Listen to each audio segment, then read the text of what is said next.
Parmi ceux qui regarderont à partir du 14 juin les matchs du mondial de football sur TF1, il y en a qui seront un peu plus impliqués et tendus que les autres.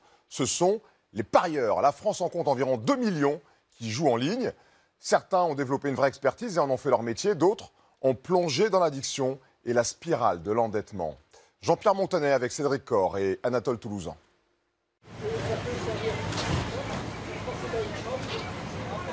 Benoît Tréanton fait partie de l'aristocratie des parieurs en ligne. Il est joueur professionnel. Ils ne sont que quelques centaines comme lui en France. Alors quand on réfléchit au pari sportif, c'est le premier geste du matin, ça, Benoît? On va dire que c'est devenu une habitude. Voilà, je pourrais à la limite m'en passer parce que je regarde sur Internet, mais j'aime bien. Benoît épluche la presse pour traquer la bonne info passée inaperçue. À la différence du loto, les paris sportifs ne doivent rien au hasard. Ce sont ses connaissances et son expertise qui lui permettent de gagner. Je joue jamais au loto et je joue jamais au jeu de grattage. Je préfère l'investir dans les paris sportifs où j'estime que c'est mieux et plus facile pour moi de gagner de l'argent en fait. Et pour parier, Benoît a le choix. 15 opérateurs se partagent le marché du pari sportif, ouvert à la concurrence en 2010. Des institutions comme le PMU, la Française des Jeux, et des nouveaux venus, Winamax, Unibet, NetBet ou encore bwin. Aujourd'hui, les 2 millions de parieurs français misent régulièrement sur 43 sports.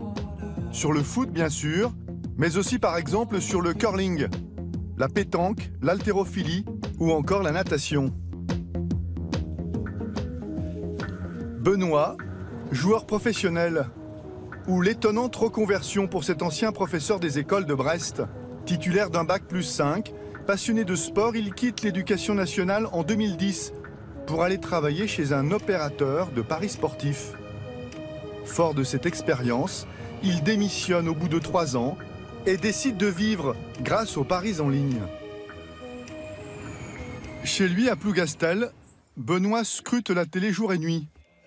Des heures à digérer du sport pour devenir incollable. Un drôle de travail à temps plein qui lui permet toutefois de nourrir sa petite famille. À 37 ans, il est marié et bientôt papa d'un 2e enfant. Je ne peux pas me permettre de miser de l'argent sur quelque chose que je n'ai pas analysé. C'est pas possible. Donc, ouais, pour moi, c'est vraiment un métier à part entière. Même si, à travers mes amis, la famille, des fois, on ne comprend pas et puis ça peut faire sourire quand on est en dehors de ce milieu-là. Et puis, c'est une passion. Donc, si ce n'était pas une passion, voilà, j'y passe du temps quand même. Pour analyser les matchs, Benoît s'appuie sur 2 ordinateurs branchés en permanence sur des sites de statistiques. Metz, Bielson, non, Ranieri non plus. Ce matin-là, il a décidé de parier sur Lyon-Metz. Benoît recueille les derniers tuyaux auprès d'un de ses amis, joueur chevronné comme lui. Ouais, Antoine? Oui. Ouais, c'est moi. Tu verrais quoi sur ce match-là, toi? Metz qui reste sur une défaite qui a fait sauter leur coach. Oui, c'est ça aussi. Hein. On voit des fois des équipes qui changent d'entraîneur et ils font un bon résultat de match d'après. C'est juste ça. Et puis tu sais, Lyon aussi, c'est pas l'assurance tout risque. Hein. Lyon est très dépendant de sa défense centrale. Je vais mettre un petit billet sur Lyon et je vais voir si je remets une plus grosse couche d'ici 24-48 heures. Merci et puis je te recontacterai demain ou après-demain, on fera un point.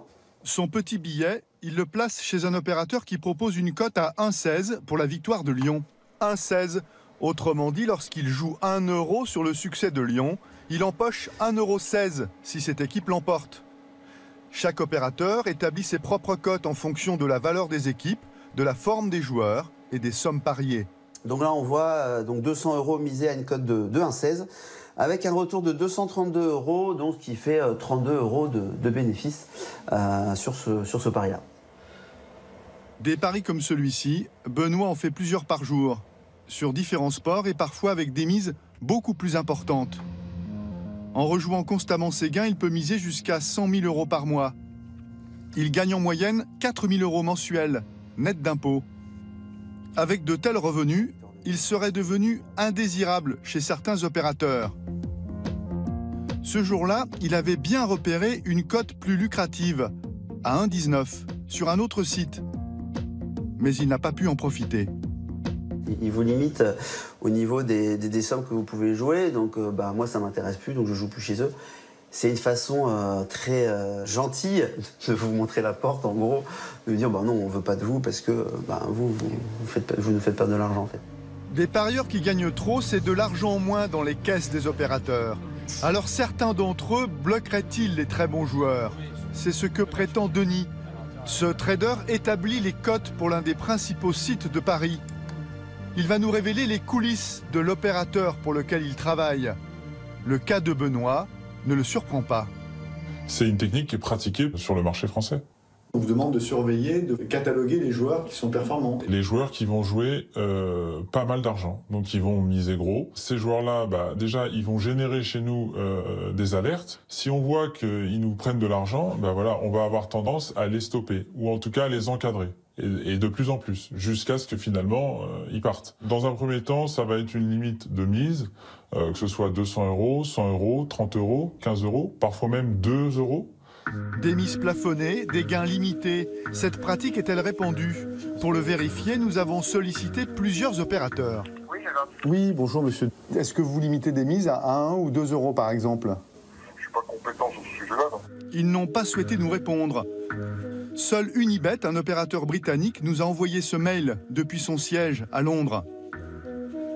Limiter le montant des paris est une façon de gérer le niveau de risque. Si Unibet limite certains comptes, ce serait donc pour lutter contre les risques d'addiction, de fraude et de blanchiment d'argent. Début juillet, le tribunal de grande instance de Paris doit examiner l'assignation de plusieurs gros parieurs. Ils accusent les opérateurs de les empêcher de vivre des paris en limitant leurs gains. Pour leur avocat, Maître Escande, spécialiste du droit des jeux, ces pratiques sont illicites. La loi prévoit que seul le parieur peut limiter sa mise.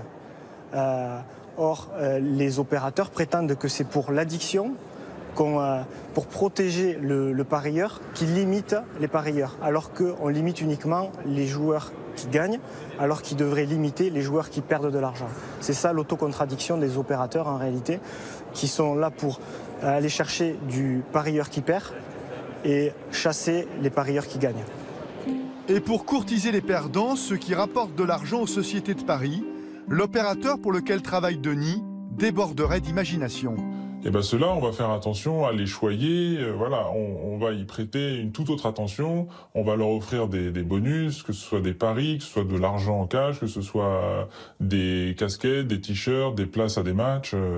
Donc ces joueurs-là, ils vont pouvoir jouer beaucoup, et longtemps surtout. On va faire attention à ce qu'ils continuent à jouer. Entre nous, on peut les appeler les pigeons, les perdreaux, on les appelle aussi les VIP, ce qui est le cas. Parce qu'il est très important pour nous, il nous permet de continuer notre activité. À Coutrevoux, en Seine-et-Marne, nous avons retrouvé l'un de ces fameux VIP. Pierre-Emmanuel est un ancien joueur de paris sportifs, malchanceux. Ce technicien de maintenance, qui gagne 2 000 € par mois, y a laissé toutes ses économies. Il se souvient avoir été chouchouté par l'un de ses opérateurs. Qui m'ont fait visiter leurs locaux. J'ai vu comment ça se passait, effectivement. J'ai vu les traders derrière les PC. Donc vous étiez les VIP? Mais les VIP parce que vous perdez beaucoup d'argent? Ouais, c'est un peu ça, oui. Parce que de toute façon, oui, c'est ça. Moi, je misais, mais je perdais. Donc, à partir de là, pour eux, j'étais un peu la vache à lait. Ouais. Après, ils fonctionnent comme ça. C'est leur... Je peux pas leur en vouloir non plus. Ils m'ont pas mis le couteau sous la gorge. Personne m'a obligé à jouer. Chez cet opérateur, Pierre-Emmanuel a perdu près de 3 000 € en 7 mois. L'histoire d'une escalade. Au début, en août 2016, il engage des petites sommes, 20 € sur le football, puis 100 et 1500 2 mois plus tard. Là, vous voyez, là je gagne. On est le 23 octobre, 25 octobre, je gagne. 26 octobre, je gagne. Grisé par l'appât du gain, il joue de plus en plus et en novembre, il bascule. Et là, 2 novembre, ça commence à partir en queue de poisson. Forcément, on est vite dans le rouge, quoi. On est très vite dans le rouge et là, ça devient inquiétant.